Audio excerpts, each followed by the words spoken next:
UTL solar solar लावणार आणि सबसिडीही मिळवून देणार। एकनाथ शिंदेंकडून मुख्यमंत्री पदाचा राजीनामा। राजीनाम्यावेळी फडणवीस अजित पवार उपस्थित। काळजीवाहू मुख्यमंत्री म्हणून एकनाथ शिंदेंची नियुक्ती। मुख्यमंत्री पदासाठी फडणवीसांच्या नावावर दिल्लीत शिक्कामोर्तब। मुख्यमंत्र्यांसोबत 20 आमदार मंत्रिपदाची शपथ घेणार, सूत्रांची माहिती। भाजपचे 10, शिंदेंचे 6 आणि दादांचे 4 आमदार मंत्रिपदाची शपथ घेणार। दादांचे 3 आमदार कॅबिनेट तर 1 जण राज्यमंत्रीपदाची शपथ घेणार, सूत्रांची माहिती। 1 डिसेंबरला शपथविधीची तारीख ठरली आहे, अजित पवार गटाच्या अमोल मिटकरींचा दावा। मुख्यमंत्रीपदासाठी कोणाच्या नावावर शिक्कामोर्तब झाल्याची माहिती नाही। सीएम पदासाठी फडणवीसांच्या नावावर शिक्कामोर्तब झाल्याच्या चर्चांवर शिरसाट यांची प्रतिक्रिया। शिंदे गटाचे 7 खासदार, 4 माजी खासदार मोदींना भेटणार। किमान 2 वर्ष तरी शिंदेंना मुख्यमंत्रीपद मिळावं, मोदींकडे मागणी करणार, सूत्रांची माहिती। राज्याचं नेतृत्व मोदी शहा ठरवतील, भाजपकडे स्वतःचं बहुमत, त्यांना सरकार स्थापनेचा अधिकार, संजय राऊतांची प्रतिक्रिया। मोदी शहांचा निर्णय सर्वांना मान्य असेल, येत्या काही दिवसात नव्या सरकारचा शपथविधी, दीपक केसरकरांचं वक्तव्य। काँग्रेस प्रदेशाध्यक्ष नाना पटोले आणि राहुल गांधींची दिल्लीत बैठक सुरू। बैठकीला मल्लिकार्जुन खरगेही उपस्थित।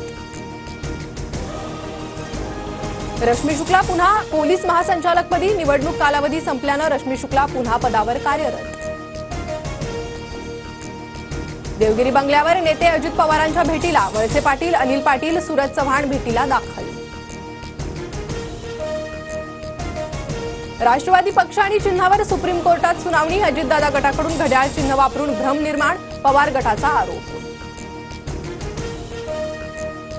सोनं 1300 रुपयांनी तर चांदी 1200 रुपयांनी स्वस्त। सोनं 77,600 रुपये प्रति तोळा तर चांदी 90,500 रुपये प्रति किलो। मुंबई गोवा महामार्गावरील कशेडी घाटातील बोगदा वाहतुकीसाठी तात्पुरता बंद। मुंबई गोवा वाहतूक कशेडी घाट मार्गे वळवली। मुंबईतील 26/11च्या हल्ल्याला आज 16 वर्ष पूर्ण। मुंबई पोलीस मुख्यालयात शहीदांना मानवंदना। शिंदे, फडणवीस, अजित पवार उपस्थित। म्हाडाच्या कोकण मंडळाची सोडत लांबणीवर, अर्ज विक्री आणि स्वीकृतीला प्रतिसादच न मिळाल्यानं मुदतवाढ देण्याची नामुष्की। थंडीचा जोर वाढला, पुण्यात 10.5 अंश सेल्सिअस तापमानाची नोंद, पारा आणखी घसरण्याचा अंदाज।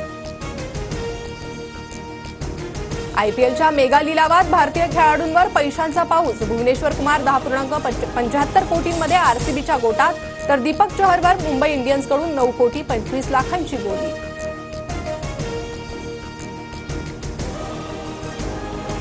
UTL सोलार सोलार लावणार आणि सबसिडीही मिळवून देणार।